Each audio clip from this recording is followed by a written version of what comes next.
It's time for the Film Crickets with Jay Fortier, Chris Martineau, and Melanie Howerton. On this week's episode, the Crickets are joined by Jeff Wiggins from the TYT Network, Rebel HQ, and the We Gon Be Alright video podcast. Jay, Chris, Melanie, and Jeff take on the almost impossible task of determining if this is a real Christmas movie. What the hell have we gotten into here? By reviewing the 1987 American buddy cop film, Lethal Weapon. Does it stand the test of time? Let's find out. Your Film Crickets are on now. All right. Hey, friends, and welcome to the Film Crickets. It's a podcast about the past when we revisit movies from 1980 to 1999 and decide beyond a shadow of a doubt whether or not these movies stand the test of time. I am your co-host, Jay Fortier, along with my good friend and co-host, Chris Martineau.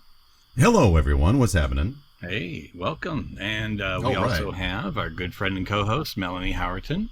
Hello. Hey. And we are welcoming today. I'm very excited to have him on with us. It's going to be a blast, man. We got from Rebel HQ, TYT Network, and We Gon Be Alright? Yes. All right. So, well, it's Jeff Wiggins. Welcome, man. Hey, thank you for having me. Absolutely. Yeah, so today, what's cool is we're gonna talk about a buddy cop movie that happens to star the most Australian-sounding American cop, Martin Riggs. Yes, true. That's played true. by Mel Gibson. He just has such trouble losing that Australian accent. All right, Raj. Right. Yeah. It's like, holy crap. I saw him kind of chewing on those syllables quite a bit. Like, I'm a cop. Ah. Yeah, I hear you. Absolutely. I mean, listen, phenomenal actor. But boy, he just has that's where he he has trouble dropping the Australian accent. It's pretty great. A little bit. So yeah, there's this movie. Then like a lot of people people don't debate this one. They debate Die Hard until they're blue in the face, but this one, I don't hear this one get debated a lot about whether it's a Christmas movie or not. I think it's gonna enter the cycle. I mean, haven't we seen I forgot what it was, but no one cared about Die Hard being a Christmas movie until somebody brought it up, and then it kind of entered the Christmas zeitgeist. Well, I'm waiting for Lethal Weapon to kind of enter that. So hopefully we can get the ball rolling on this conversation. I think it's a conversation that America needs to have. Don't you? I mean, in these days, in these troubling times, shouldn't we really worried about whether or not these silly 80s, 90s action films are actually Christmas movies? Jeff, what do you think? Aren't these important conversations that we're having right now? So if Die Hard, and whether it's a Christmas movie or not, started with, I don't know, the suggestion of someone, maybe Lethal Weapon would do the same after this conversation coming up here. We'll see. That's what we're breaking new ground, baby. We're breaking new ground. So let's can I go around the table as to our history with the weapon here, Jay? Is that all right? Mm-hmm. So what I'm asking is so we're revisiting these movies and we want to know a lot of the movies we've been doing of late are beloved.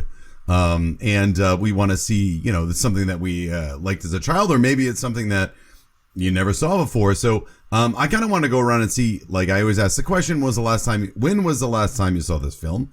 Was this the first time? Or is it something that, when was the first time you saw this movie? So let me rephrase that.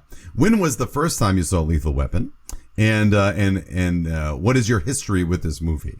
So Jeff's thinking by the cues. Yeah. So I'm going to go with Jay first. All right. When was the first time? Cable in the 80s. I don't know specifics. It's just I didn't see it in the theater or anything, but yeah. So whenever it came on cable, and then I've seen it, a decent amount of times. Okay. I saw the second one in the theater which I loved, which was a phenomenal sequel. I don't remember that movie. Some would even say it's better. It's up for debate, but a lot of people really, really dig it. And I just, it's been a long time since I've actually seen it. Okay. Throughout, I guess. So this was a nice, revisit. All right, cool. Jeff, are you seeing where we're coming from with this question? I mean, yeah. So it wasn't. I wasn't old enough to see it in theaters. I saw it I was probably like 10 or 11 the first time I saw it, and I think it came on like USA Network or something like that, and I just watched it as it came on. But the reason why I made that thinking face is because, if I'm not mistaken, when Lethal Weapon 4 came out with Jet Li, I was like, oh, snap. And then I went back to watch some of the other movies when I was a teenager. So I think that's where my brain was like, wait, I know I saw the first Lethal Weapon before 4, but when 4 came out, I was like, that's Jet Li. And so I had to go back. Yeah. Well, what did I miss? So I think that's what happened with me.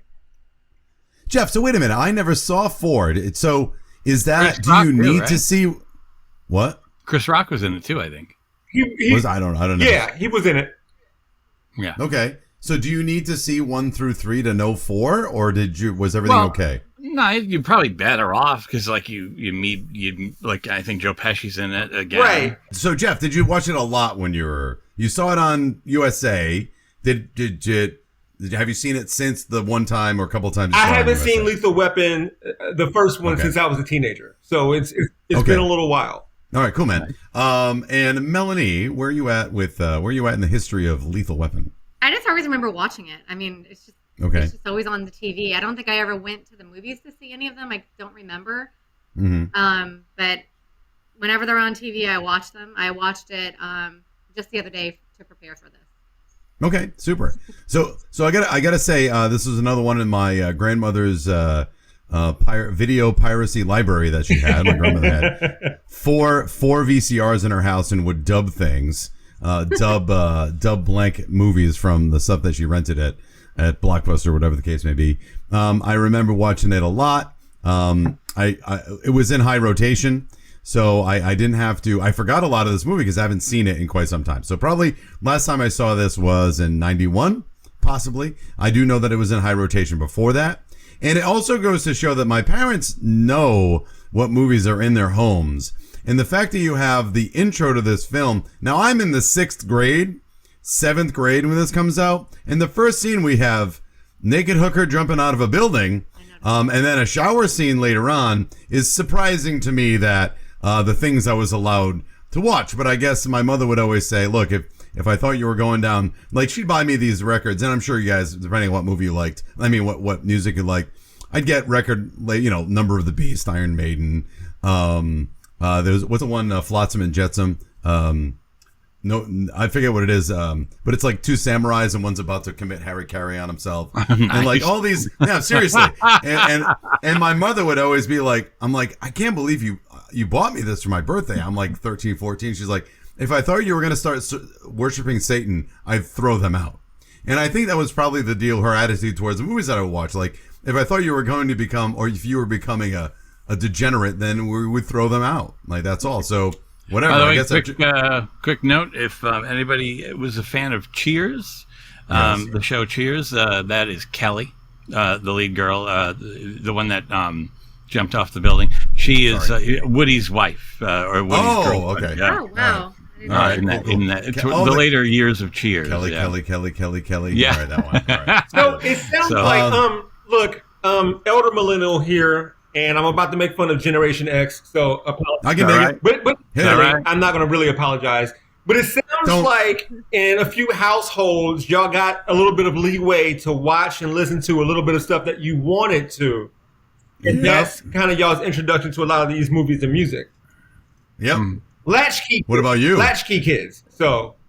Sure. Yeah. So what's your deal? Well, so no, as an elder millennial, I got a little bit of the latchkey kid thing as well. To where I was okay, good. Yeah, I was raised by a single parent, and so she'd be at work, and I'm like, I don't really know what else to watch or do. So yeah, so that was how I got introduced to like a lot of movies from the 80s, even though I was like a little boy, where I was like, I probably shouldn't be watching this, but like it's awesome. So I watch it anyway.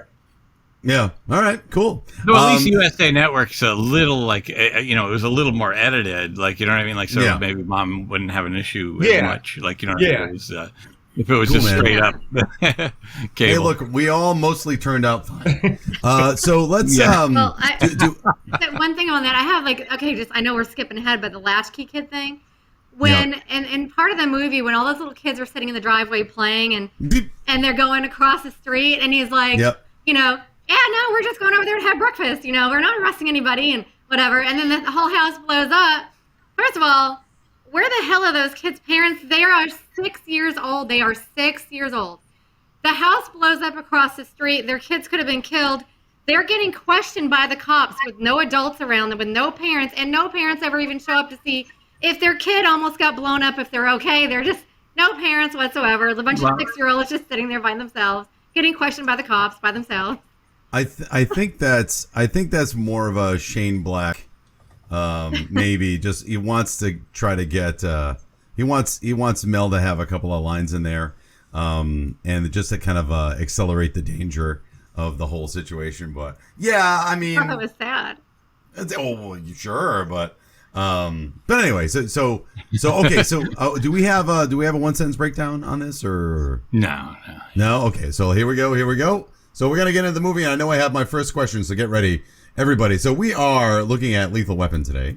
Lethal Weapon came out in 1987, rated R. Runtime is 1 hour and 49 minutes. The 1 sentence breakdown. This movie can be boiled down to this one statement.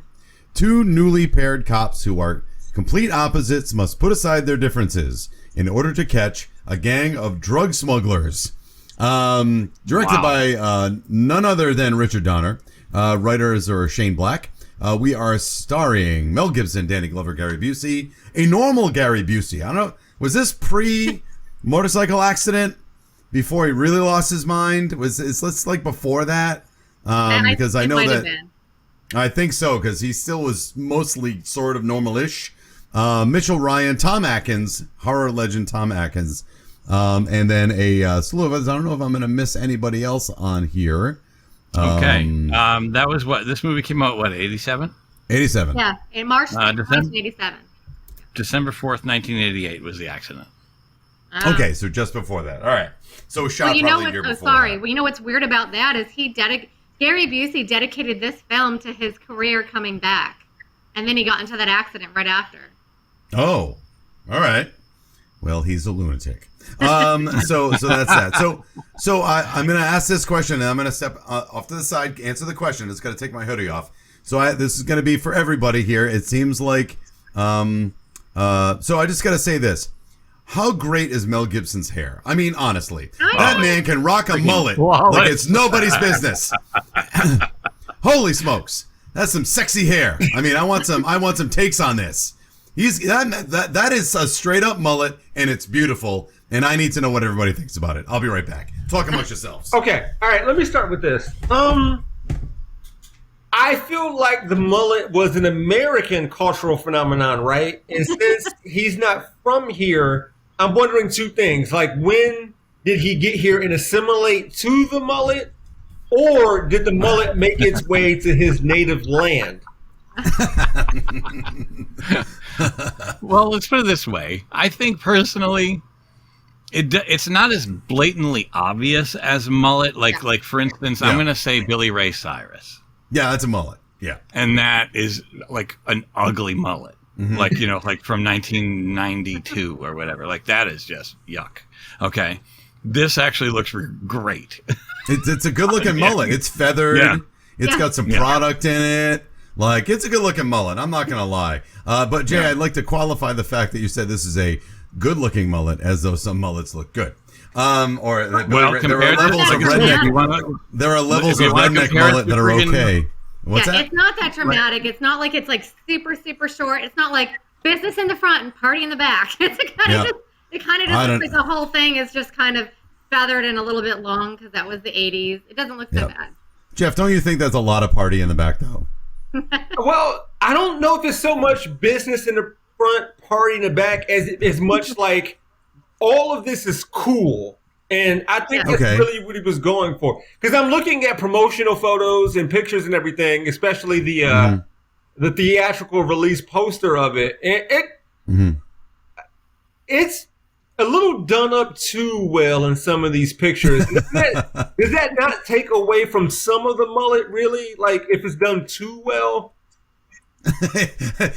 So, Jeff, are you postulating that a mullet must look bad in order for it to be a mullet? Is that? So I don't know if there's like a ratio or like a percentage. Like his looked like too good for a mullet, as if like.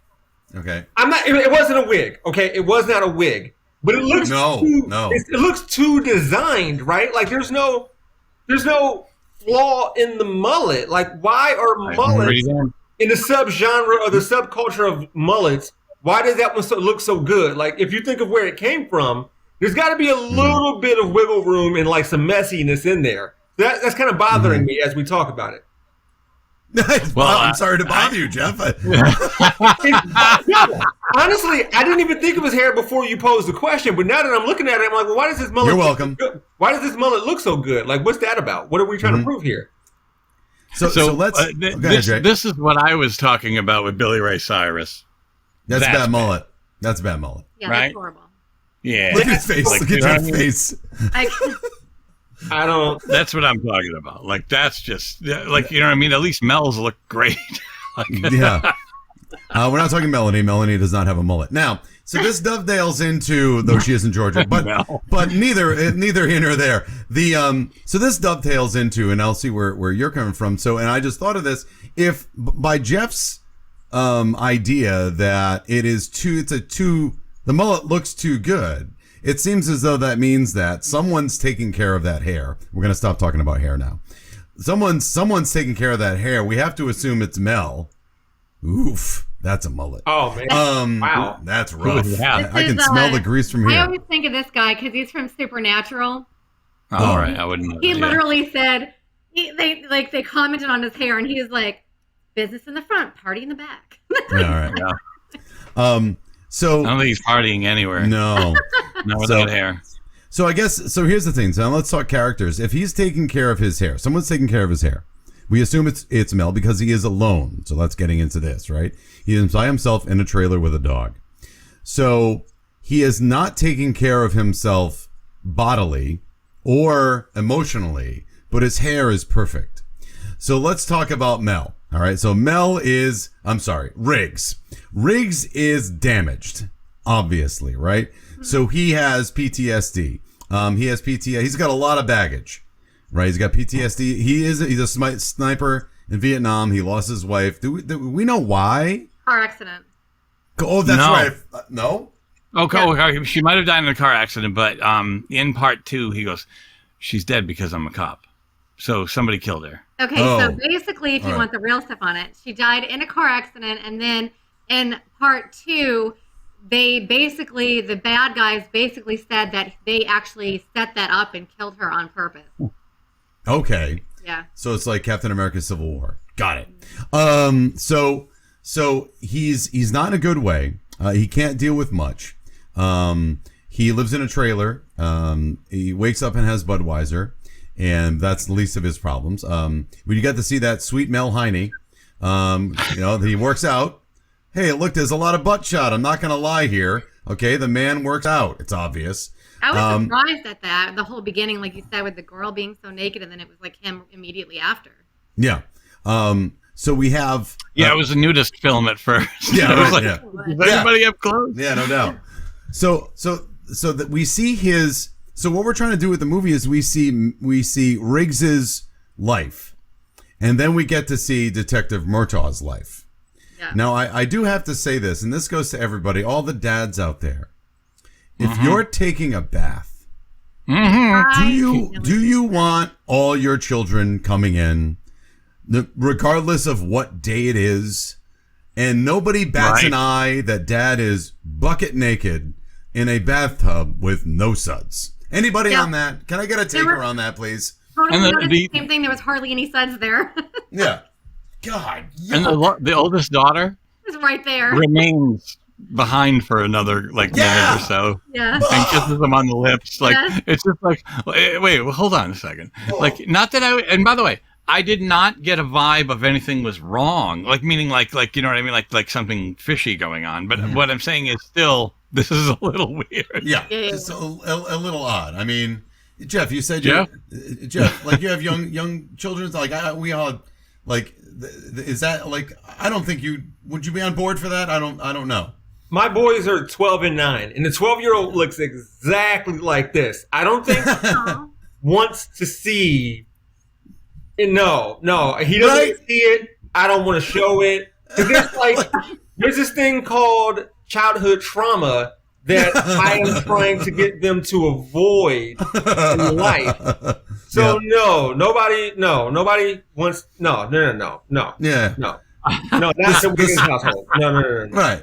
But it is so opposite when you're a mom, because when you're a mother, it's like when you have kids, your kids are constantly walking in on you. It's insane. I don't think I've ever been able to go to the bathroom with my kids flying the door open, being like, Mom, where's my slipper? I have to pee, whatever. I'm like, oh my God. Or, get into the shower. They're literally in there in 5 seconds. I still don't have privacy. They're 17 and 18 years old. And the minute I take off all of my clothes, they have perfect timing and barge in my room to ask me a question every time. I'm telling you. That's doorstop. It's called a doorstop, or a heavy crate, or something along those lines. I'm just throwing it out there. So how do we think about? So what do you think we're trying to do here with the movie? So getting back to Lethal Weapon, we have Murtaugh's life, and we have Riggs's life, and they're obviously two opposites. Does Riggs really want to be Murtaugh? Does he want that? Can he do that? And does he want it? I think he does. I think he's really sad about losing his wife. I always remember that scene the most, where he was sitting there looking at her picture, contemplating suicide. Yeah. And then later on in the other Lethal Weapons, when he does end up, having a baby and finally getting married, I think he definitely wants that. I think he's lonely. Okay. So anybody else? Jeff? And so I guess this is going to develop as we look at the movie. Yeah. Melanie, great answer. I was thinking okay, well, maybe it's one of those things he wants it, but he's happy someone else has it, but he realizes he can't get it. Okay. Yeah. But no, as you develop through the movie, and not only this movie, but the sequels, then maybe as a character development, he starts to establish he wants that overall. So. Okay. It's just curious, does he have, at least if this movie were standalone, forget about the other three. If this were the only ever Lethal Weapon movie, does he have the mechanisms by which to be a Murtaugh? No, not I would say no. No. Yeah, I would say he doesn't have that yet. He's not ready for that yet. Right. No, but I mean, nothing is usually fixed in a flip of a switch either. No. So but you see him still join him for dinner. Mm-hmm. You see him join him at Christmas time. Mm-hmm. There are you know what I mean? If he was 100% a loner with he had no desire at all to be anywhere near that, I think he'd be he'd be by himself, nah, I'm all set. See you, he'd take off to his trailer again.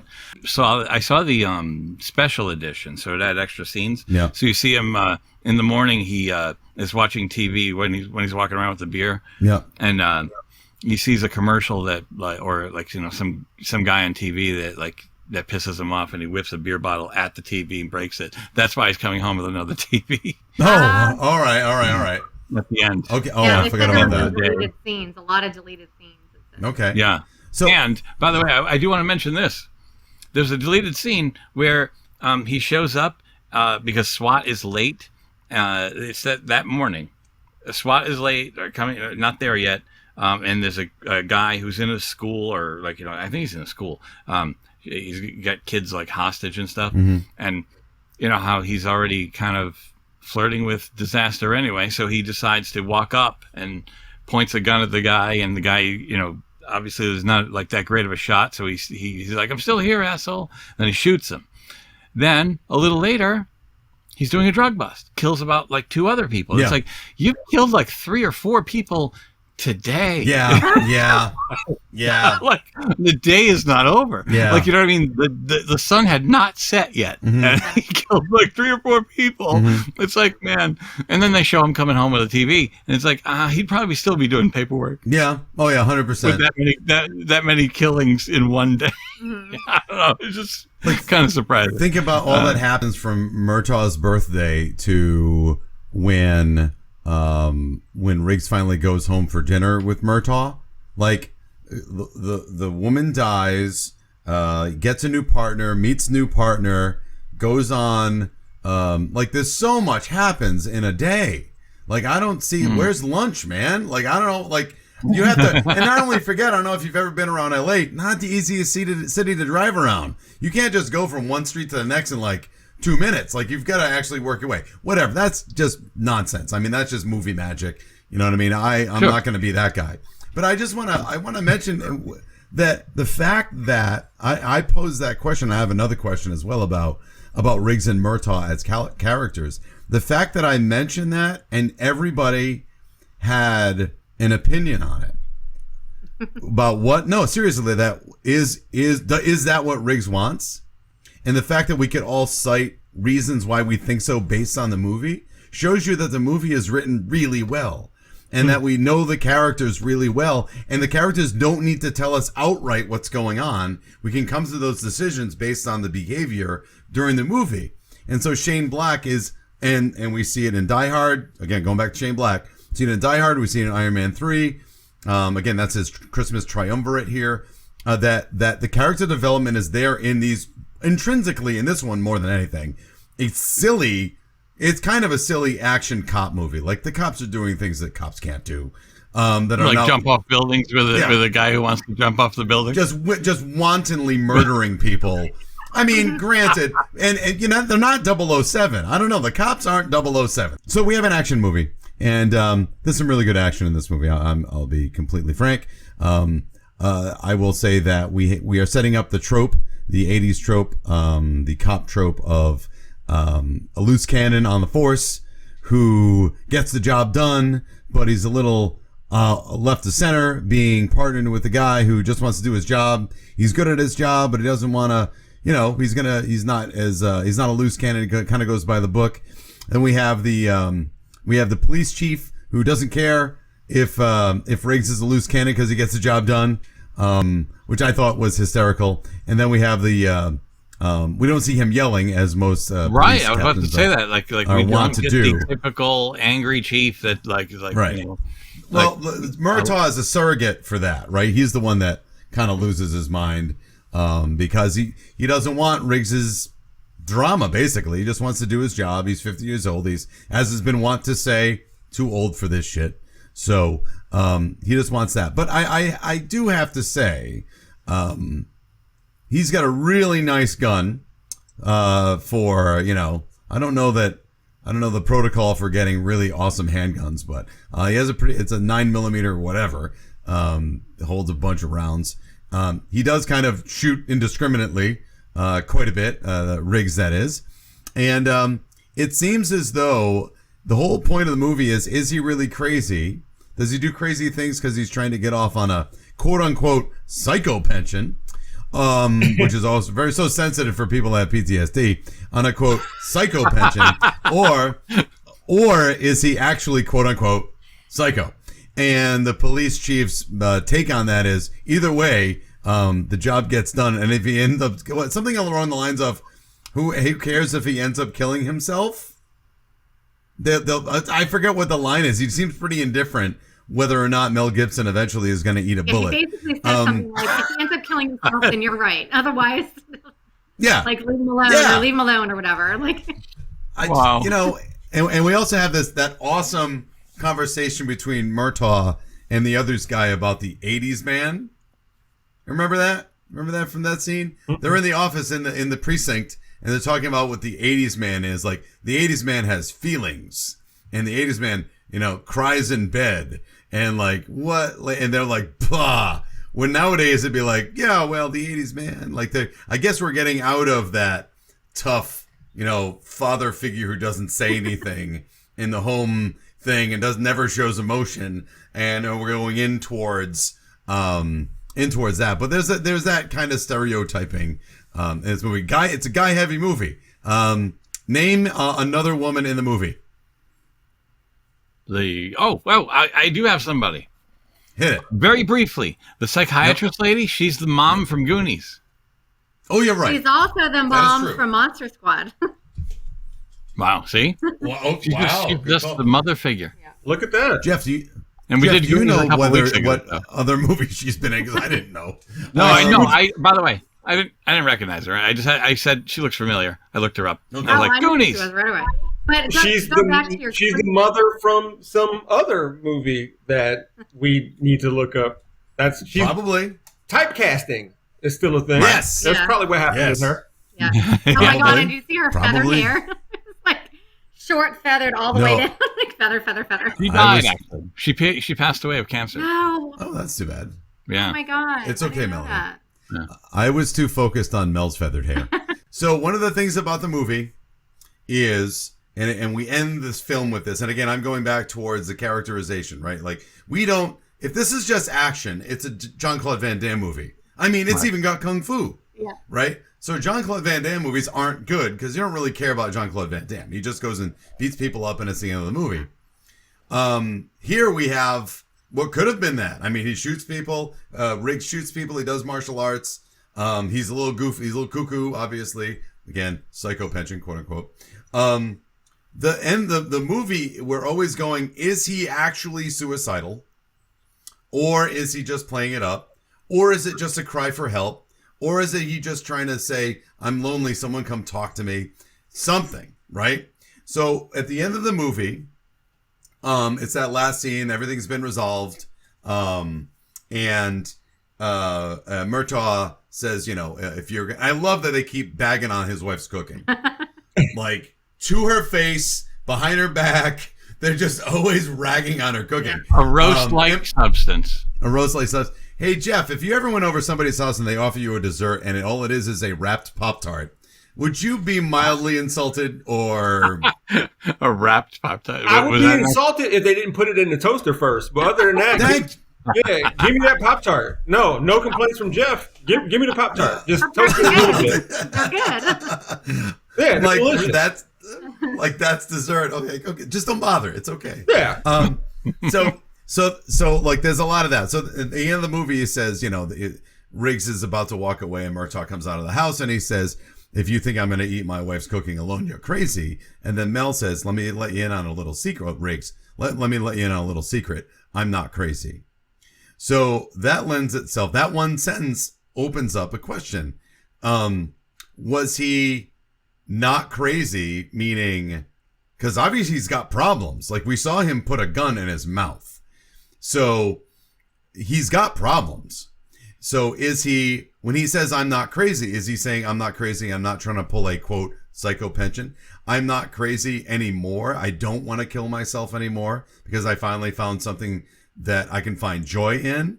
What is that? Was he crazy? What is the point of that one sentence? Melanie wants to answer. I'm dying to answer it because hit it. Like I said, one of the most memorable parts that I ever remembered from that movie was him sitting on the couch looking at his wife's picture with the gun, and he's not crazy. He just doesn't give a shit anymore. He's so sad from losing his wife. It's so traumatic of an experience for him. He's extremely depressed. He's depressed. So I don't think he could care less about trying to pull from some pension or anything. He's not thinking about money. Mm-hmm. He's not thinking of trying to scam somebody for money and try to get a pension. He doesn't give a shit about that. He doesn't care at all about that. He desperately misses his wife and he doesn't know how he's going to live without her. So when he comes into situations where, there's life-threatening situations, where cops are kind of hiding behind bushes or something and waiting to pounce out on somebody so that they're protecting themselves or not getting killed, he doesn't give a shit. He's like, I'm just going to walk straight up to this person because what's the worst that can happen to me? The person shoots me? Well, whatever. Then I get to be with my wife again, so I really don't give a shit. So, when he's on the roof with that person, they want him down. So he's like, you want him down? I'll get him down. He knows it's a huge blow-up thing down there. He's not trying to kill himself, But if something did go wrong, I don't really think he would care. So in a way, he's a dangerous cop, but in a way, he's a really good cop because he's not going to. He's going to try to save the day, not caring what happens to him because he's just that depressed. So at the end of the movie, in the middle of the movie, when Danny Glover asks him, "So are you crazy? You're just trying to pull a pension?" And he, holds the gun up to him, and he's waiting for him to try to back off, and he never backs off, and he's like, "You're really not trying to pull a pension. You really are crazy." It's not the fact that he's crazy. He just is literally at his last rope. He doesn't know how to live without his wife, and he doesn't want to live without her. So at the very end of the movie, when he's trying to tell, Roger, he's like, "I'm gonna let you in a little secret. I'm not crazy." He was never crazy. Just because you have, because you're missing somebody and you're utterly depressed, it doesn't mean you're crazy. It just means that you just don't care whether you live or die. That doesn't mean you're crazy. He's just utterly depressed and he doesn't care. That's what I think. Okay. All right. Jeff? Okay, well, I kind of want to answer that question by answering a question you raised earlier.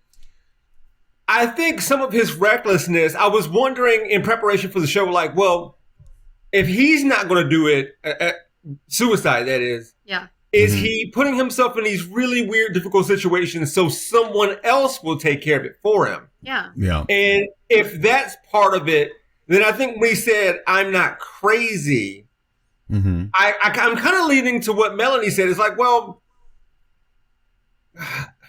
how do you define crazy? Right. There it is. And there it is, right? What is his definition what is it? Yeah. of crazy? And then was there a line of demarcation before he set that to where he is now? And so where after that, I think he was still reckless.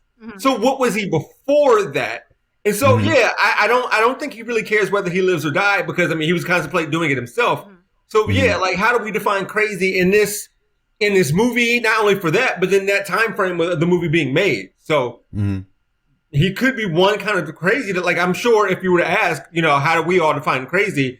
All four of us would say something different. And all four of us could be missing exactly what Mel Gibson's character was going through at that time. So, right.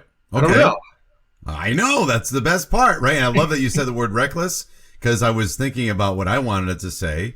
And I was going to counter something, not disagree with Melanie, but I was going to counter a little bit with Melanie and say that, but he's super reckless. His not caring has put other people's lives possibly in danger, innocent or not.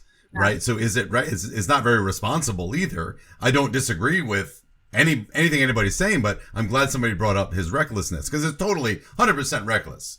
Like the way he goes about his day. And that's what the psychiatrist keeps trying to tell everybody. He's dangerous.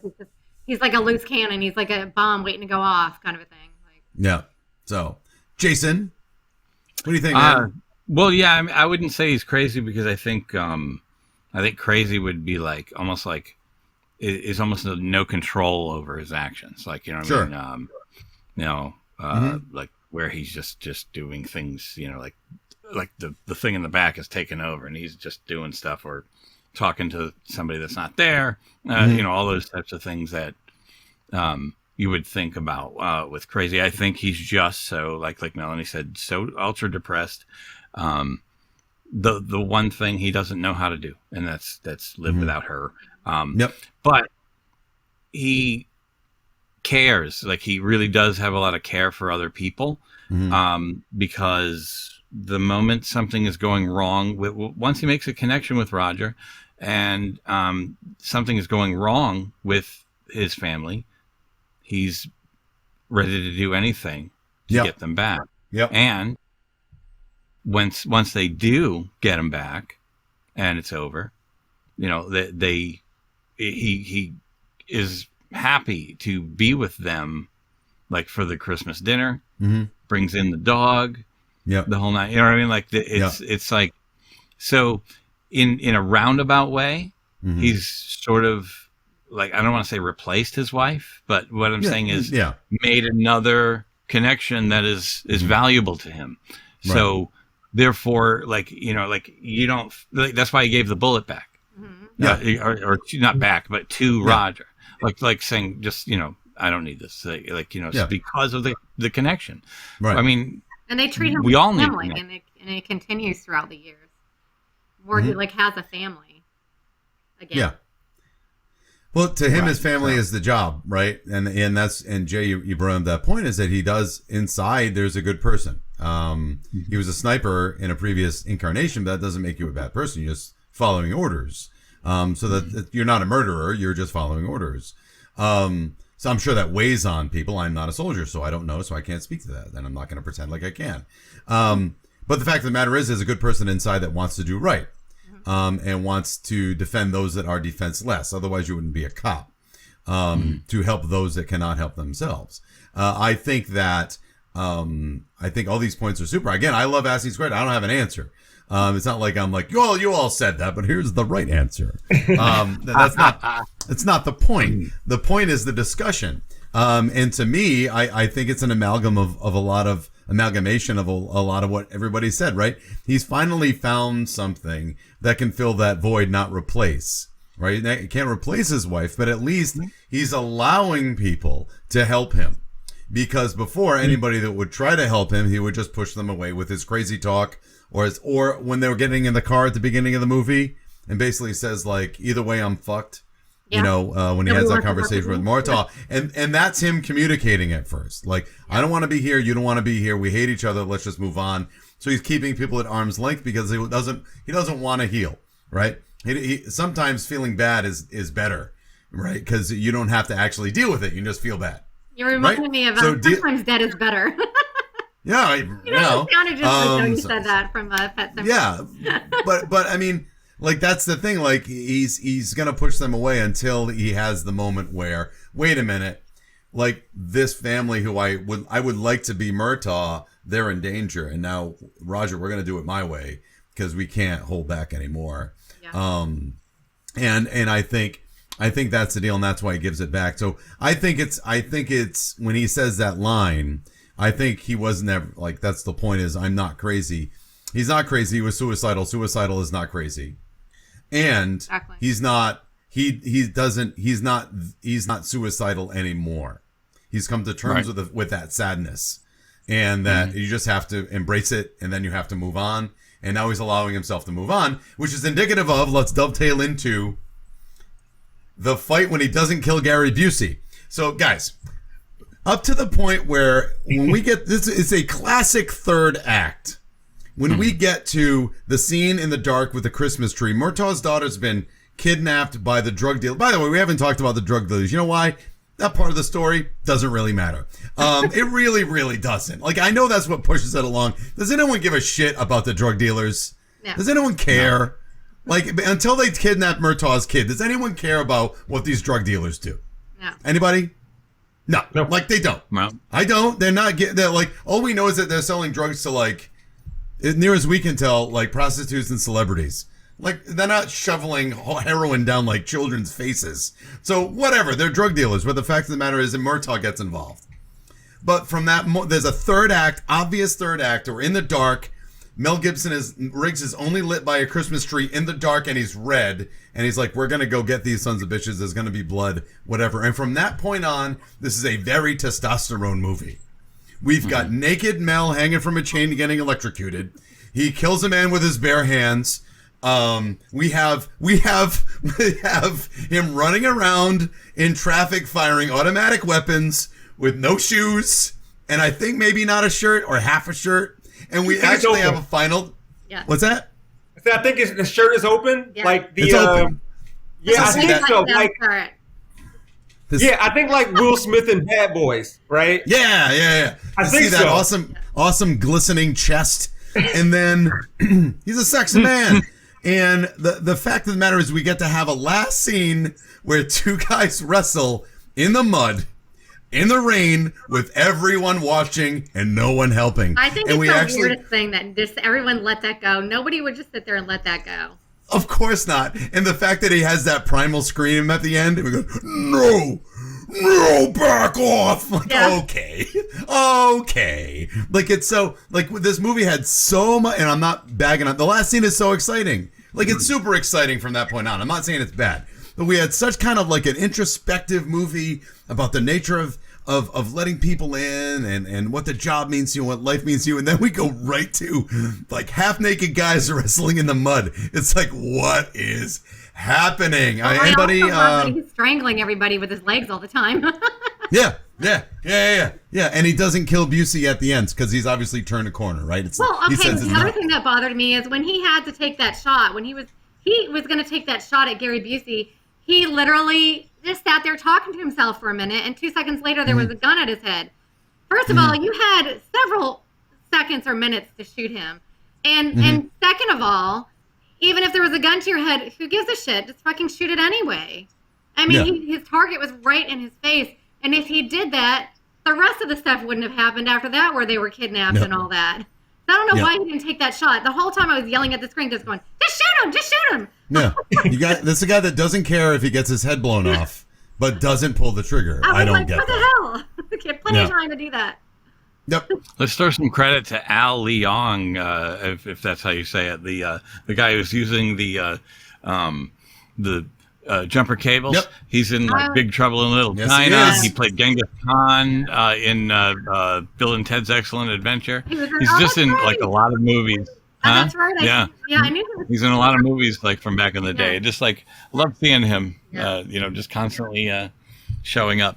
But oh, and by the way, real quick, I don't know if you have this already, Melanie, but we do something called TMI, which is called Timeless Movie Info, where Melanie does, gives us like some bits and pieces from behind the scene. But I don't know if you would have this, but it's one of the earlier times in a movie that jujitsu is being used. Yes. I think the Gracies actually taught him some moves. Exactly. You actually see him jump up. You see him jump up and do like an arm bar. Yeah. And it's like, that's not something you saw back in 1987. Yeah. No. I thought that was pretty cool. And the fact that he can shoot and do kung fu. I mean, hello. He's Neo. He's Neo. He's pre-Neo. He's nascent Neo. He can shoot and do kung fu. Holy shit. Next thing you know, he's going to stop bullets with his mind. You want to get to the TMI? Yeah, that's it, TMI. It's time for TMI with Melanie. Listen to this. I am in the bathroom right before the movie starts. And I'm in the stall, and there's no toilet paper. Mine are at home in a display case above my bed. TMI, my friends. TMI? Too much information. Say don't go there, but that's lame. Now, here's Melanie with your timeless movie info. All right, Melanie. Okay, so this is the only lethal weapon where Riggs' shoulder was not dislocated. Remember how they keep doing that? Right. This is the only lethal weapon film that wasn't shot in a cinemascope. The only lethal weapon not featuring Joe Pesci, as Leo gets. The only lethal weapon movie that takes place during Christmas. The only one, I don't know what that is, skip that. The only lethal weapon movie that doesn't open with Riggs and Murtaugh driving. The only lethal weapon movie not released in the summer. It was the only one that did not make, this doesn't make sense. It says the only one that didn't make $100 million at the box office. But I got where it said the box office was, the budget was $15 million. It said the box office was 120.2. So I don't know what's right there. It was nominated for Best Sound, 3 sequels, and a 4th possibly in development, and also a TV series was spawned after that, which I actually did. I did watch it. Let's see. Everybody and their brother and their uncle and their grandmother and everyone you could ever think of in the world that was an actor or an actress, basically they say this film was for them, and they auditioned for it and almost got it or turned it down. And it was literally everyone you could ever think of in the world. I stopped writing them down. Christopher Reeve, Kurt Russell, Patrick Swayze, Richard Gere, Kevin Costner, Michael Douglas, Harrison Ford, Nicolas Cage, John Travolta, Charlie Sheen, Jeff Goldblum, Nick Nolte, Dennis Quaid. I'm not going to go on because it goes on for paragraphs of how many people said that this movie was theirs. Steve Railsback was even offered the role, and he played Charles Manson in the Helter Skelter 1976 movie. He turned it down and always regretted it. John Saxon was the first choice for the role of Joshua, but he was busy shooting A Nightmare on Elm Street Part 3, The Dream Warriors. Way too many things here as far as who wanted to be in the movie or who was almost in the movie. Gary Busey says he was hired to play Joshua because they were looking for someone that was big and menacing. He's not that big, and he wears a nice sweater.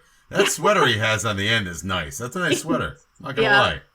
I mean, he had like the 1,000-mile stare, but other than that, I don't think he was. Is he big? No, he's tall. I don't think so. He's tall. He's a tall guy. How tall? Yeah, but he was standing next to Keanu Reeves in Point Break. He didn't look very big. Well, I don't know. Mel Gibson was 5'10", so I don't know. He was a lot bigger than him. Well, Google says, DuckDuckGo says he's 6 foot. Wow. Well, that's not like that. I mean, that's tall, but not like this. No, he's just look. He's got a striking face. Like he is unquestionably nuts, and you can. Going on. Yeah, he's got those big shiny teeth. Yeah, he's got teeth. He's got teeth like the Bumble snow monster before they gets ripped out. He fucking does. I'm not wrong. Tell me I'm wrong. I'm not wrong. All right. At all. Thank you very much. Okay, so Busey's bounce. Busey's bounce. Busey's bounce. What did you say? Yes. Busey's bounce. That's what he says. Bumble's bounce. Oh, Bumble's bounce. So that's cute. But I said Busey's bounce. Yeah, I like that. So in the scene where Riggs was contemplating suicide, there's an actual blank bullet in the chamber, which Mel Gibson was pointing at his head.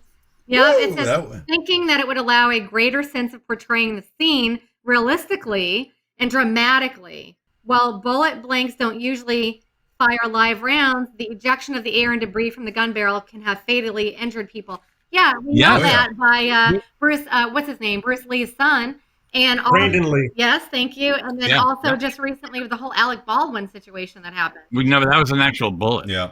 Well, a lot of the times what has happened, and this is what I have heard, that they'll put blanks in there, but sometimes if they run out of those, they'll take a bullet and they'll hollow it out, but there's still a little tiny bit of gunpowder in there, and I think that's what happened with the Alec Baldwin situation. I'm not sure. But I know that's what happened with Brandon Lee, because they thought that there was blanks in there, but they had made them, and there was still a little bit of gunpowder, and that's what happened.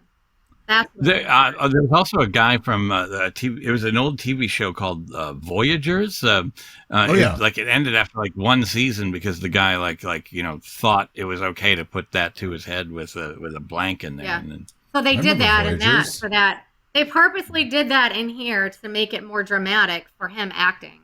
Okay, the two leads were signed by early spring in 1986, Mel Gibson and Danny Glover. They flew home, packed, and returned to Los Angeles to begin an intensive 2 months of physical training for preparation for the movie.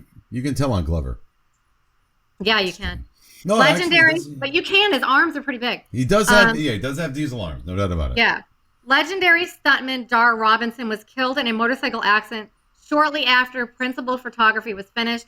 Director Richard Donner dedicated the film to him. To add tension between the actors, the director told both Gary Busey and Mel Gibson that it was the other one who kept eating the last waffle. Nice. That was cute. Danny Glover's character is 50 years old in the movie, but he's only 40 years old in real life, making him only 14 years older than his daughter, who was 26, that we talked about. Mel Gibson was only 30. He was playing a 38-year-old.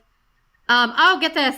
Blackie Dammit, the real name, John Kiedis, who portrays one of the drug dealers at the Christmas tree stand, is the father of Anthony Kiedis from the Red Hot Chili Peppers. Oh, okay. Oh, Anthony Kiedis. That's cool. Kiedis. I'm saying it wrong, but yeah.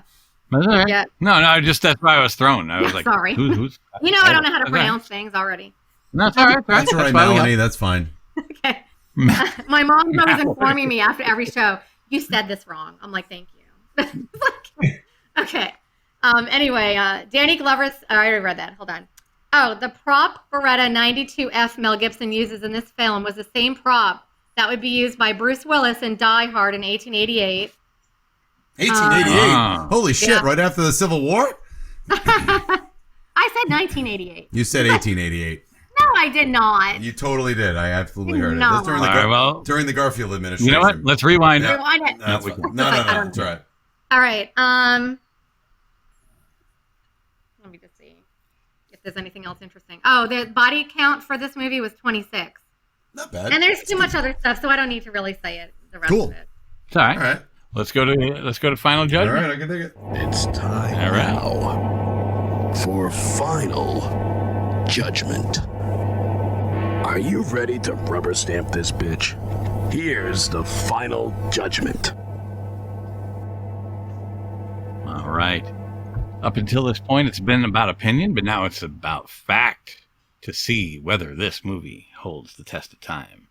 Let's start with Chris. Okay, sure. So, hey, look, here's the deal. I'm not going to be the woke police on this. There's a couple of instances where, the house blows up and Mortro's trying to put off, Mel Gibson's on fire. And he says, what are you, a homo? Again, I'm not saying that's funny. That's what was said in the movie or something to that effect. There's a couple of allusions about like two guys getting close together and them being a little too close together. I'm not going to be the woke police on this. It's just like, what's his name in Adventures in Babysitting, calling Thor, a homo. Yeah. But that's just, we can't apologize necessarily for the past. We just learn from it and not do it anymore. I don't even remember that being. Oh yeah, it's in there. There's a couple of instances of like this manly man humor. So I'm not going to be the woke police. We're just going to talk about whether or not it holds up in terms of storytelling, in terms of a story that people would want to see today. There's nothing that out of control. Absolutely, I would say it holds up. It's an entertaining film. You care about the characters. If you care about the characters, you keep wanting to watch them. I think that the action is cool. I think the end of the movie is a little ridiculous, particularly mud wrestling in the water, and a lot of the ridiculousness of it. But again, there's a lot of impossibilities in this movie, like spinning on the ground and trying to shoot somebody and actually shooting them, not noticing a big, mattress that you jump off the building. There's a lot of those things in this movie, but you don't really care because it's still fairly entertaining. I try to forget how not cool Mel Gibson is. Not to the level that Tom, like, it's hard to, because he's not a nice guy. I know exactly what you're talking about. Oh, so it's hard to defend him. I'll defend his job, but I won't defend him. But I'd say it holds up. I think it's just a good, and it's more of a Christmas film than Die Hard. That's me. Who's going next? Jeff, Jay, or Melanie? Volunteers? All right. Jeff, hit it. So, yeah. So the buddy cop movie mixed with the loose cannon versus like the straight arrow kind of person, that is a genre that is everlasting. We could do it today. It will be relevant 10, 15, 20 years from now. So it stands up in that regard. Chris, you mentioned earlier about the 80s dad. The 80s dad is this way and stuff like that. Yeah, we could look back on it and say like, oh, really? Like, yeah. I mean, I'm a dad. I do a lot. I hug and kiss my kids. I cook for them. I iron their clothes. I wash their clothes. So like, yeah, that won't make it. But as far as this genre, the writing, character development, the characters themselves, yeah, that stands up. But I was looking earlier because it says music by Eric Clapton. Oh yeah, and I was like, ugh, Mel Gibson and Eric Clapton in the same situation. Yeah, I didn't think of that. All right, yeah. That's a lot of racism in one movie. You're right. So we can leave that back where it was. Sure. But I mean, look. So you were Chris, this entire time you've been talking about this in comparison to other Christmas movies. Sure. Which, by the way, I've seen Bruce Willis say that like Die Hard was not a Christmas movie, and it ripped me to shreds. Like I was like, how dare you say that out loud? But I've been comparing it again to other buddy cop movies like Bad Boys.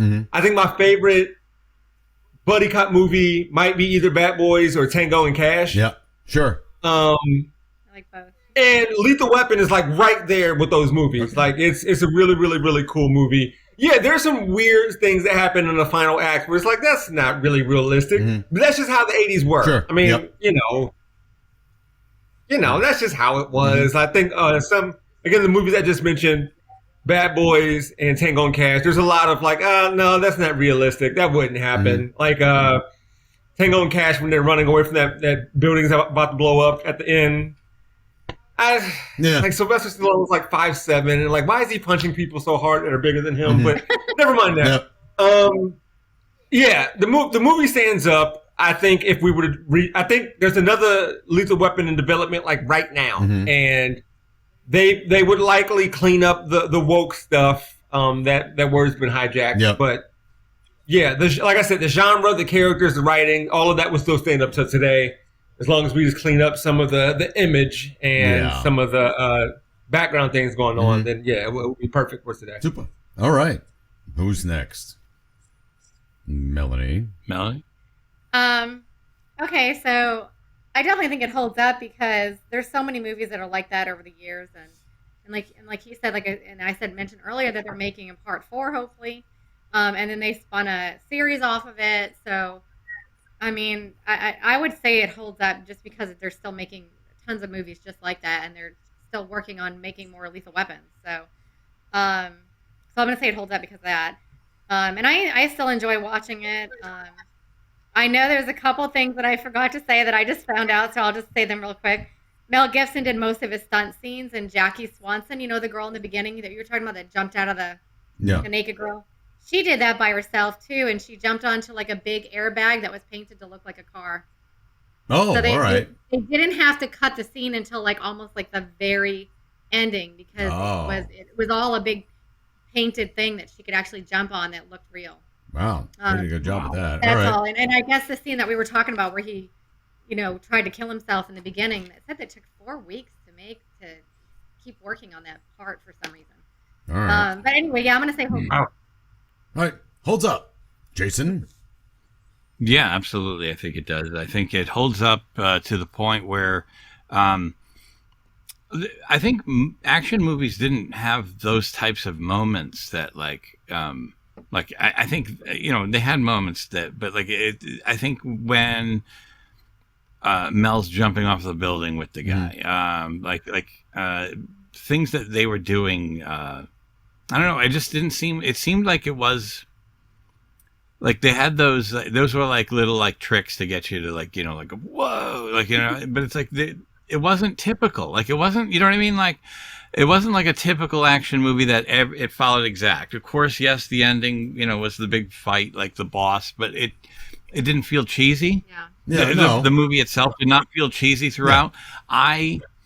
Like I said, we can all have wonderful, crazy opinions about Mel himself, about what a wacko he is, and wacko, in real life. And I'm talking about in real life, but boy, is he convincing with those moments. When his eyes go wide and he starts whether he's about to act like he's crying or acting like he's really nuts. It's wow. I mean, really, really convincing on those things. His veins are popping out on his neck and everything. Yeah. He's shown that in other movies, in The Patriot and stuff like that. So, you know what I mean? You really, I'm saying, you really buy into his pain. Mm-hmm. So, I don't know. It seemed like it separated itself from a typical cheesy action film. And I think the storyline is great. The writing is phenomenal. By the way, I wrote a couple things down about the movie that I mentioned, the Halloween thing, with that actor, and also the girl from Cheers. But I also just had different things I was looking about. Since Richard Donner was the director, opening titles had a lot of Superman look to it. They had these 3D bluish things, and he's the guy who did Superman.